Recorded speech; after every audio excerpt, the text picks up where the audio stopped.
Bismillahirrahmanirrahim. Assalamualaikum warahmatullahi wabarakatuh. Baik, perkenalkan kami dari kelompok satu. Di sini kami akan mempresentasikan tentang perancangan bangunan jembatan. Yang mana di sini terdiri dari saya, Alfia Ratna Mafiro, dengan NIM 30202022 dan rekan Saya Nisa Rizky Prastika dengan NIM 3020200145. Dan saya Maulana Muhammad Dafa dengan NIM 302020000109. Baik, langsung saja kita ke materi yang pertama, yang mana akan dijelaskan oleh rekan saya, Nisa Rizky. Kepada Nisa Rizky, saya persilahkan. Ya, terima kasih. Saya akan menjelaskan tentang kajian profil tanah. Pada jenis tanah proyek pembangunan rumah sakit Columbia Asia yang berlokasi di Kalibanteng, Semarang adalah lempung dan pasir. Didapat data BM1 dengan konsistensi tanah keras pada kedalaman 25 sampai 27,5. Kemudian pada BM2 dan BM3 ini sama, yaitu konsistensi tanah keras pada kedalaman 40 sampai 50 meter. Kemudian pada BM4 ditemukan konsistensi tanah keras pada kedalaman 30 sampai 40 meter. Lanjut. Yang kedua yaitu kajian hasil uji lab tanah dengan hasil grain size rata-rata yaitu kerikil 0,9%, pasir 24,7%, lanau 41,5%, dan lempung 32,8%. Kemudian mempunyai kohesi rata-rata sebesar 0,195, nilai PHI rata-rata 29,433, dan nilai spesifik gravity rata-rata yaitu 2,524. Lanjut. Yaitu pada gambar ini terdapat gambar profil tanah melintang, di mana gambar profil ini didapat data dari BM1, BM2, dan BM3, yaitu kedalaman tanahnya sama 40 meter, dengan jenis tanah yaitu tanah lunak, agak lunak, keras, agak keras, dan sangat keras. Lanjut.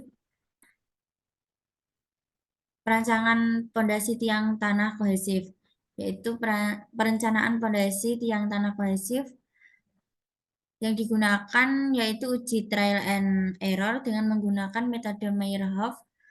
Hasil analisis program SAP didapat beban aksial sebesar 7403,965 kN, kemudian diubah menjadi satuan ton, yaitu menjadi 755 ton. Properti tiang yang saya gunakan yaitu dimensi tiang 0,6 meter, panjang tiang atau kedalaman rencana 24 meter, luas ujung tiang yaitu 0,28 meter persegi, luas selimut tiang 45,22 meter persegi, mutu bahan 33,2 MPa, mutu beton 2,4 ton, dan berat tiang yaitu 16,28 ton. Lanjut. Berikut data tanah yang digunakan yaitu dari uji tanah pada BM1, di mana kedalaman 0 sampai 20 meter didapat NSPT 0 sampai 20 dengan kohesi tanah lunak, jenis tanah pasir dan lempung, dan berwarna abu-abu gelap. Yang kedua, kedalaman 20 sampai 25 meter terdapat NSPT 20 sampai 30, konsistensi tanah agak lunak, jenis tanahnya yaitu lempung agak keras dan berwarna coklat terang. Yang ketiga yaitu kedalaman 25 sampai 27,5 meter, NSPT 40 sampai 50, konsistensi tanah keras, jenis tanahnya lempung agak keras dan berwarna coklat gelap. Yang keempat yaitu kedalaman 27,5 sampai 40 meter dengan NSPT 40, konsistensi tanah sangat keras, jenis tanahnya batuan pasir dan berwarna coklat gelap. Lanjut yang akan dijelaskan oleh Saudara Ratna. Baik, terima kasih. Selanjutnya yaitu pemilihan jenis fondasi. Kelompok kami di sini menggunakan pemilihan jenis fondasi yaitu menggunakan tiang panjang. Mengapa kita menggunakan fondasi tiang panjang? Karena pada kedalaman 25 sampai 27,5 meter itu sudah ditemukan dengan tanah berkonsistensi keras. Maka dengan kedalaman sekitar 24 meter kita menggunakan tiang panjang. Yang mana fondasi tiang panjang ini akan dipasang secara berkelompok. Dan fungsinya adalah untuk menerima dan juga menyalurkan beban dari struktur atas ke tanah penunjang yang terletak. Next. Nah, kemudian ini adalah contoh gambar dari tiang panjang, yang mana kita akan menggunakan tiang panjang berukuran dengan kedalaman 24 meter dan diameter 60 cm, yang mana di atasnya nanti akan dipasangi pelket juga. Next. Kemudian, dari hasil perhitungan SAP yang kita gunakan yang sesuai dengan metode Meyerhof tahun 1976, dengan P jembatan kita peroleh dengan hasil 7.403,965 kN, yang mana dikonversi menjadi 754,99712 ton. Kemudian dimensi panjang yang digunakan adalah 60 cm.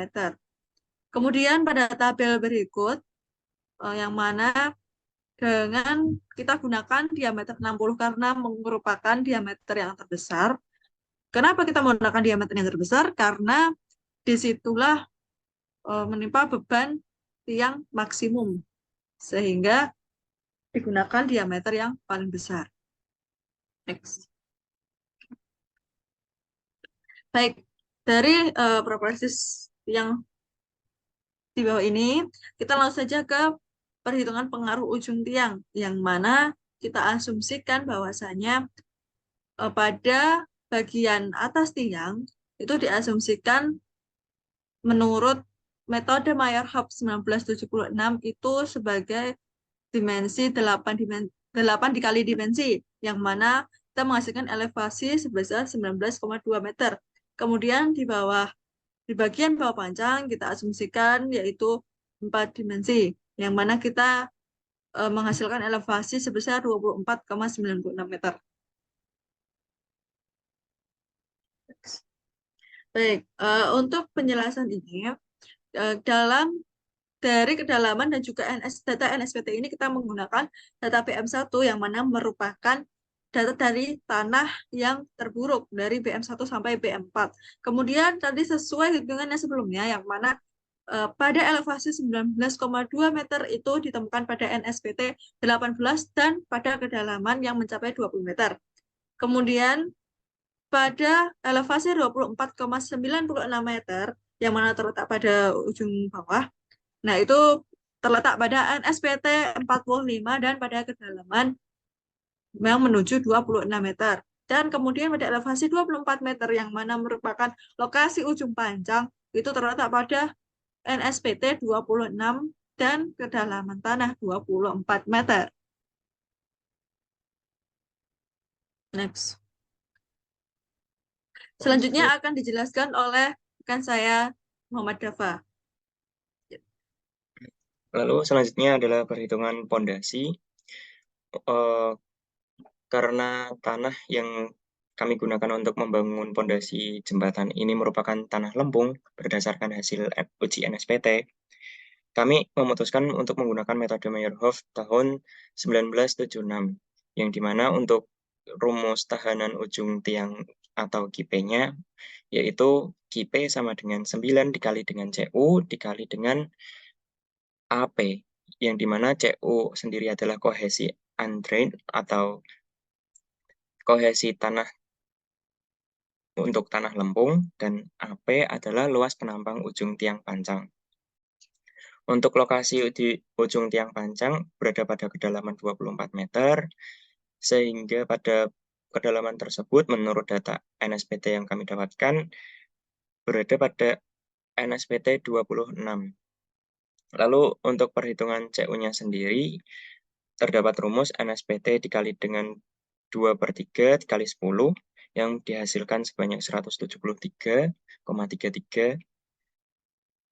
Lalu untuk AP-nya sendiri atau luas penampang ujung tiang pancang adalah 0,28 meter persegi. Dari data tersebut didapatkan tahanan ujung tiang atau KIP sebesar 436,8 ton. Lalu selanjutnya adalah perhitungan tahanan selimut tiang. Kami masih menggunakan metode Meyerhof. Untuk tahanan selimut tiang sendiri, rumusnya adalah QS sama dengan P dikali delta L dikali F delta V. F delta V terdapat rumusnya sendiri, yaitu dicari dengan alfa dikali dengan CU. Untuk CU sendiri di sini rumusnya beda dengan pada tahanan ujung tiang. Di sini untuk CU rumusnya adalah 0,6 dikali dengan N atau rata-rata NSPT-nya. Lalu untuk alfanya kami dapatkan dari grafik API, yang dimana berdasarkan hasil dari CU yang sebesar 6,25, yang berarti alfa berada pada garis ini, yang kalau kita tarik garis, kita mendapatkan alfanya sebesar 1. Lalu untuk penjelasan rumus QS sendiri, P adalah keliling tiang, lalu delta L adalah panjang lapisan tanah, jadi yang dimaksud adalah dari permukaan tanah hingga lokasi ujung tiang pancang, yaitu sedalam 24 meter. Lalu untuk alfa adalah faktor adhesi, CU adalah undrained shear strength. Dari data tersebut, kami mendapatkan tahanan selimut tiang sebesar 282,6 ton. Lalu, setelah menghitung QS, kami menghitung daya dukung ultimate dan allowable atau daya dukung izin dari fondasi tiang pancang tersebut, yaitu dengan rumus Q ultimate tiang sama dengan QP tiang ditambah dengan QS tiang dikurangi dengan W. W adalah berat sendiri dari tiang pancang tersebut.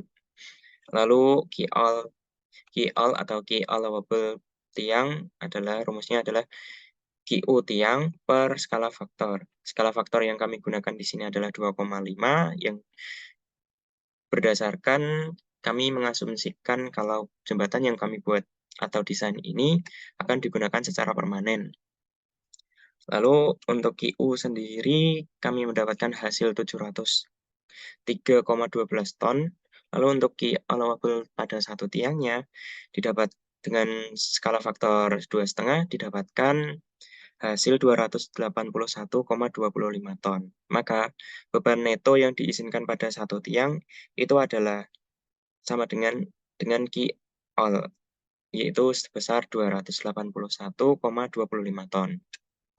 Lalu untuk di sini yang beban jembatan kami, maksudnya beban Pmax-nya itu sebesar 755, maka dari beban tersebut, maka dari QL tersebut pada satu tiang pancang saja itu masih belum cukup untuk menahan beban dari jembatan tersebut. Maka kami akan melanjutkan perhitungan ke perhitungan kelompok tiang, sehingga kami tidak hanya menggunakan satu tiang, kami menggunakan beberapa tiang pancang untuk dijadikan satu agar menjadi kelompok tiang, agar fondasi menjadi aman.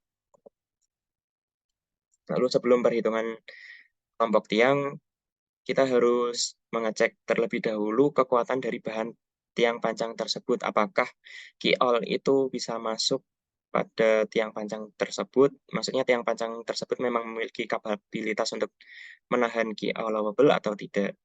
Nah, untuk rumus kekuatan bahan tiang sendiri adalah tegangan izin bahan tiang dikali dengan luas penampang tiang pancang.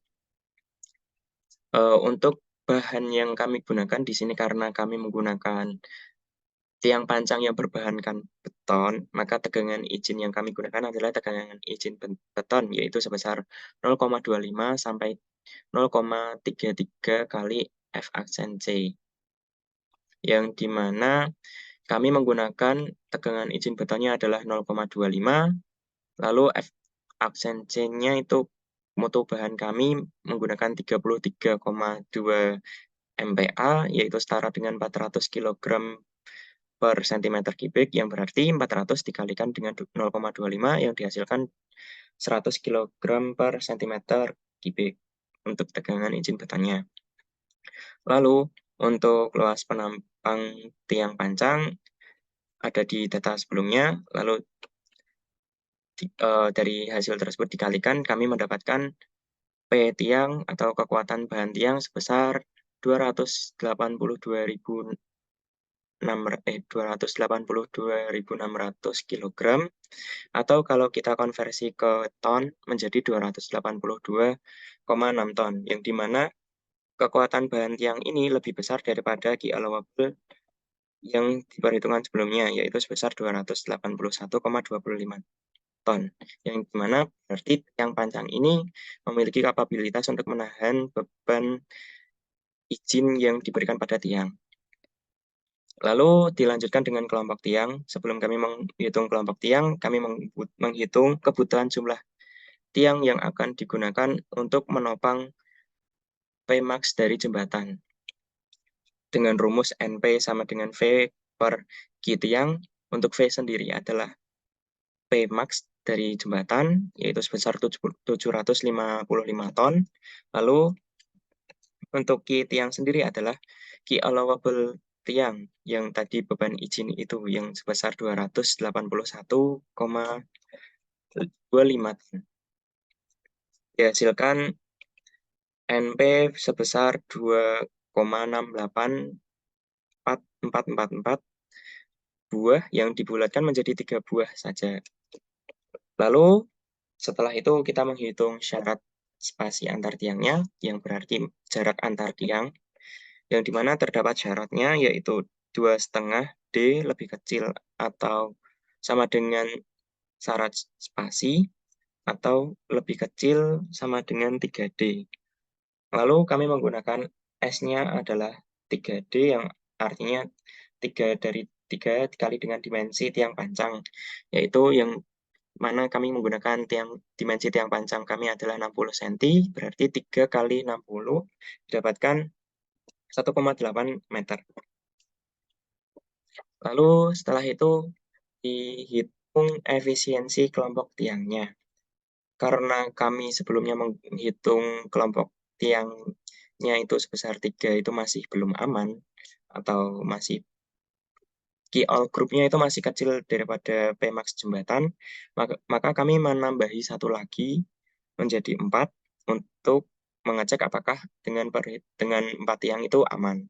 Lalu untuk rumus cek efisiensi kelompok tiang sendiri adalah EG sama dengan 1 dikurangi theta dikali dengan N aksen minus 1 kali M plus M min 1 kali N aksen per 90 N aksen. M sendiri itu adalah jumlah baris. Jumlah baris itu maksudnya banyaknya baris pada file cap nantinya untuk penataan tiang panjangnya, yang berarti kami pada desain ini menggunakan 4, kami menggunakan 2 baris. Lalu N adalah banyaknya tiang dalam satu baris, yang dimana kami menggunakan 4, maka kalau kami menggunakan 2 baris, berarti dalam satu baris itu terdapat 2 tiang pancang. Untuk desainnya bisa dilihat pada gambar di samping ini. Lalu setelah itu dimasukkan semuanya datanya itu, kita mendapatkan EG atau efisiensi grupnya itu sebesar 0,7951667, atau kami bulatkan menjadi 0,8. Untuk key ultimate-nya yang single kami dapatkan 703,12 ton. Nah, untuk menghitung key ultimate grupnya ini 703,12 ini dikalikan dengan 4, yang dihasilkan 2.249,984 ton. Lalu kita menghitung key allowable atau beban yang diizinkan pada kelompok tiang panjang tersebut, yaitu dengan rumus key ultimate group dibagi dengan skala faktor yang kami gunakan.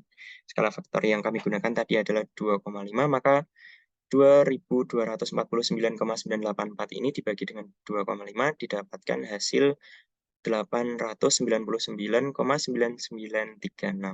yang kami bulatkan menjadi 899,99 ton untuk key allowable group-nya. Nah, dari hasil perhitungan ini didapatkan kalau key allowable group ini lebih besar daripada Pmax jembatan, maka kami bisa mengasumsikan atau menyatakan bahwa desain kelompok tiang kami ini aman untuk menopang beban yang diberikan pada jembatan. Kesimpulannya, terdapat satu rumus lagi untuk mengecek keamanan dari fondasi tiang pancang ini, yaitu dengan N adalah banyaknya tiang pancang yang kami gunakan, dikali dengan efisiensi grup, dikali dengan key allowable pada satu tiang pancang. Didapatkan itu sebesar 894,563, yang dimana hasil perhitungan ini lebih besar daripada Pmax jembatan, maka kami dapat menyatakan kalau fondasi ini aman untuk digunakan untuk menopang beban dari jembatan yang telah kami desain sebelumnya, yaitu dengan spesifikasi jembatan adalah jembatan dengan bentang 80 meter, lebar 8 meter, dan tinggi 5 meter, lalu memiliki beban sebesar 7.403,965 kN, lalu menggunakan tiang pancang sebanyak 4 buah, dan memiliki panjang tiang pancang adalah 24 meter, yang dimana pada kedalaman 24 meter ini didapatkan NSPT sebesar 26. Maka dari hasil perhitungan tersebut, kelompok tiang pancang yang berjumlah 4 ini sudah memenuhi safety factor sehingga fondasi jembatan dapat dinyatakan aman. Sekian penjelasan dari kami. Mohon maaf apabila ada kesalahan atau tutur kata yang kurang pas. Sekian, kami ucapkan terima kasih atas perhatiannya. Wassalamualaikum warahmatullahi wabarakatuh.